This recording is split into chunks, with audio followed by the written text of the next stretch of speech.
Muito bem, o tema deste vídeo pode até parecer loucura a muita gente. Loucura ou estupidez? Eu espero que não seja, porque se trata apenas de um ponto de vista, né? Um foco que eu expresso aqui em relação a uma determinada cultura de massa, cultura musical de massa, e a sua relação com o cristianismo.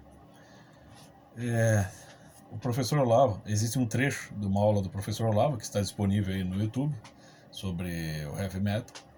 E de fato ele confirma muita coisa que está nos livros sobre a história do heavy metal, né? Nesse sentido eu tenho algumas discordâncias com o professor, mas de fato o essencial ele explicou bem, né?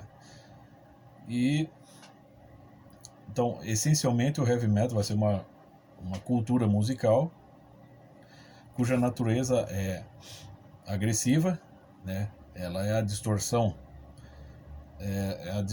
da estrutura musical e da voz, né? E geralmente ela está aí para dar uma impressão de, vamos dizer, o lado sombrio, o lado dark da alma, né? Não é à toa que muita gente que curte heavy metal, eu conheço, sou do meio, muitos colegas meus que amam heavy metal quase como se fosse uma religião. Existe até uma espécie de uma situação peculiar, né?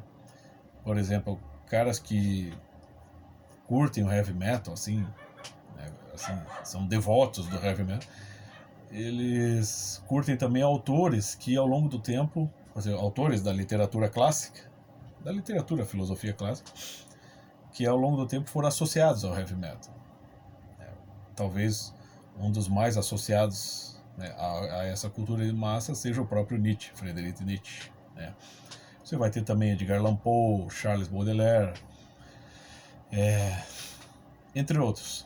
Tem lá o Aleister Crowley, mas o Aleister Crowley, né, gente, vamos falar a verdade, né? Eu também li os livros dele, mas levar aquilo a sério é meio difícil, né? Se você pega a sobriedade de um Edgar Allan Poe ou de um Baudelaire quando falam sobre o mal, né? Pega um Lovecraft, por exemplo, a sobriedade do Lovecraft ao descrever o mal, ele não tá... Lovecraft não é um cara que prega ateísmo nem satanismo, é um cara que vê um lado obscuro aí, né? Vê o lado mais tenebroso aí, né, das experiências humanas. Você pega o próprio C.S. Lewis aí, Cartas do Diabo a Seu Aprendiz, ele não está fazendo uma apologia ao diabo, ele está explicando uma situação que ocorre no interior da alma humana, né? O próprio Dostoiévski, quando escreve Os Demônios, né? Então, que exemplo eu estou pegando hoje? Já que nós estamos falando de heavy metal e essencialmente de uma cultura musical que faz a oposição feroz ao cristianismo, vamos dizer assim, você tem isso aqui.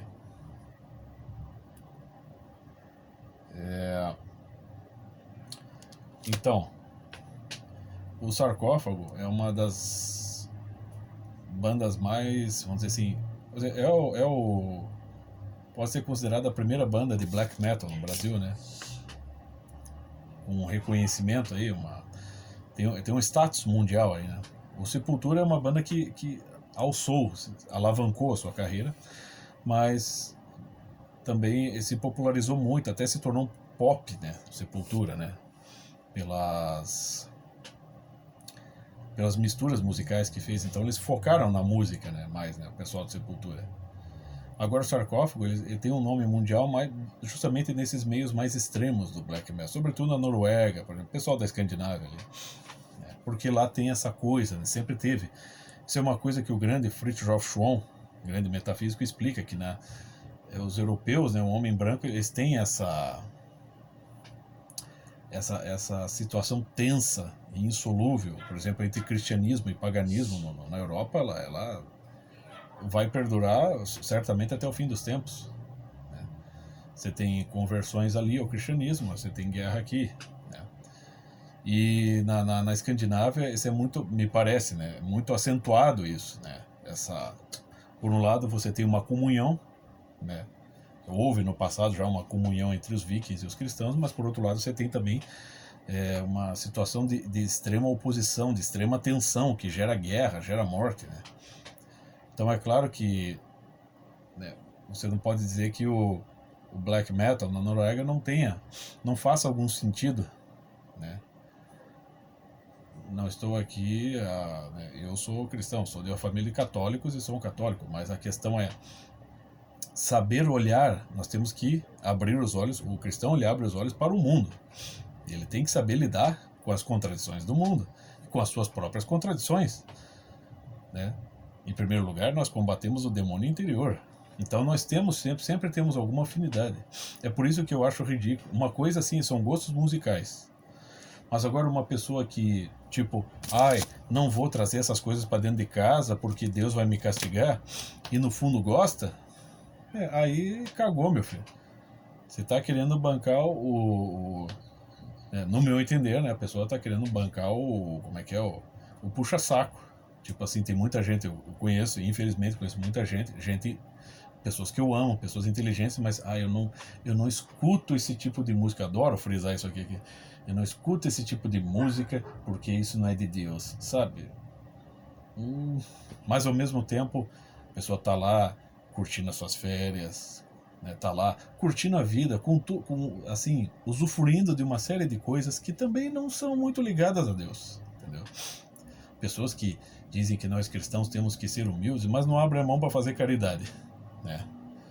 Então, meu filho, toma cuidado, porque as lições do Cartas do Diabo ao Seu Aprendiz são bem claras.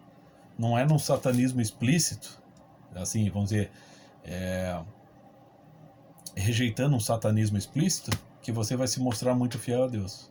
Mesmo porque, se você olhar bem para essa capa aqui, ela dá a ideia do quê? Não bem de um satanismo, mas de uma heresia, vamos falar assim. Você tem a morte corrompendo a Cristo. Você vê assim, a morte corroendo as carnes de Cristo. Ou seja, é uma afronta ao que está na doutrina, né? Ao que está no catecismo, que o corpo de Cristo, né, o corpo divino, ele ressuscita, ele não decompõe, é um corpo glorioso. Então, só esse desenho aqui, ele já suscita, ele já, para quem entende, né, entendedores entenderão, só olhar isso aqui, a pessoa já entende. Não, ele está de fato. Quem entende de teologia, quem entende a essência do cristianismo, vai entender ao que eles estão se referindo, ao que eles estão atacando. E vamos falar a verdade, todos nós, seres humanos, nós temos um pouco. Quem foi na sua vida que nunca duvidou da ressurreição de Cristo? Cara, eu tenho essas dúvidas direto. E o que eu faço? Sigo estudando. Você pega lá as Confissões de Santo Agostinho, você vai entender a situação. Você vai entender o drama humano nesse sentido. Bom, a ressurreição, gente, até médicos conseguem ressuscitar pessoas. Se um ser humano consegue descobrir meios de ressuscitar uma pessoa, por que, vamos dizer, o Criador que criou o próprio ser humano não pode ressuscitá-lo desde os ossos, como também está na Bíblia, no Velho Testamento? E nós estamos falando do ciclo da natureza aqui. Nascem os vegetais, os animais e os homens, eles crescem, se reproduzem, morrem, e nesse ciclo vão nascendo mais animais, vegetais, homens. Estamos falando de unidade, a ressurreição de unidades daquela pessoa, o ressurgimento desta ou daquela pessoa, deste ou daquele ser. Então, o que está sendo afrontado aqui nesse desenho é a ressurreição, entendeu? Que é o que ele coloca nesse próprio álbum. Tem lá uma declaração do próprio Wagner Lamounier, né? Eu acho o Wagner Lamounier um cara bem mais inteligente. Nesse meio heavy metal, eu acho ele um cara mais inteligente. Você tem uma entrevista dele, acho que foi na revista Road Crew, né?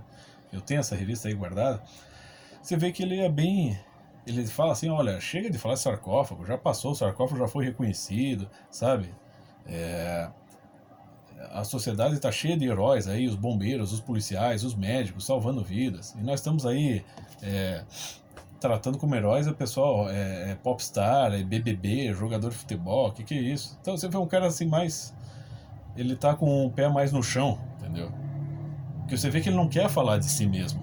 Nem a própria... Eles eram da gravadora lá de Minas Gerais, né, Cogumelo. Ele nem estavam pagando nada para ele fazer a entrevista. Então ele falou de coração, me parece, falou de coração. Que é diferente quando a gente vê um Igor ou um Max Cavaleira, que os caras ficam falando apenas da sua própria carreira, né? e ainda querem opinar sobre religião e política, não sabem bosta nenhuma. O Wagner, eu acho, está mais atento a isso. Então, essa questão, eu acho que, assim, esse encarte, né, essa ilustração aqui, né, o rotting, né, quer dizer, apodrecendo, né, então ele deixa bem claro, assim, né, o desenho e o título deixam bem claro ao que a coisa se refere, ele é intuitivo. Então, as pessoas, assim, eu penso, ele está, eu não estou dizendo aqui, cara, que vamos aprender sobre, quero estudar teologia, quero me tornar cristão. Você não vai começar pelo sarcófago, obviamente. Estou falando isso, só que isso aqui me parece uma boa, é um produto de cultura que está no mundo e ele pode ser uma boa referência para se compreender a situação. Pode-se partir disso aqui, dessa ilustração, desse encarte, para compreender uma série de situações religiosas. É esse contraste, é esse embate entre o bem e o mal. Ele está aí entre nós. Está fora de nós, está dentro de nós. Sobretudo dentro de nós. Quem já não pensou isso aqui? Quem que é cristão? Eu duvido, coloco a pecha. Coloco aí o desafio. Quem que é cristão aí, paroquiano, que frequenta a missa todo dia e que nunca duvidou da ressurreição? Ou que sabe explicar? Não sabe. Isso é uma coisa difícil, é uma coisa tensa, mas nós temos que pensar isso. E às vezes um produto de cultura com uma ilustração bastante chocante como essa, né, eu acho que esse, como está lá, é preciso que venha um raio, né? É preciso que venha um escândalo, né? Então uma coisa escandalosa dessa às vezes faz as pessoas acordarem para a situação, meditarem sobre ela, entendeu? E todos nós temos isso aí, nós temos que combater isso dentro de nós. Tem até, vou pegar e ler para, né, sustentar a minha tese, vou ler um trecho aqui do Friedrich Schwann, Um Homem no Universo, que eu separei aqui. De fato, a mentalidade contemporânea busca reduzir tudo a categorias temporais. Uma obra de arte, um pensamento, uma verdade têm valor não em si mesmos, independentemente de toda a classificação histórica, mas unicamente pelo tempo no qual são, correta ou erroneamente situados. Tudo é considerado como a expressão de um tempo, não de um valor intemporal e intrínseco, o que está totalmente de acordo com o relativismo moderno, como esse psicologismo ou biologismo destruidor dos valores essenciais. Essa filosofia deve toda a sua originalidade, àquilo que, na prática, não é senão ódio a Deus. Mas como é impossível insultar um Deus no qual não se crê? Ele é insultado indiretamente nas leis naturais. E pelas leis naturais aqui no caso, né, que ele está querendo dizer. E chega-se ao ponto de denegrir a própria forma do homem e sua inteligência, aquela por meio da qual se pensa e se insulta.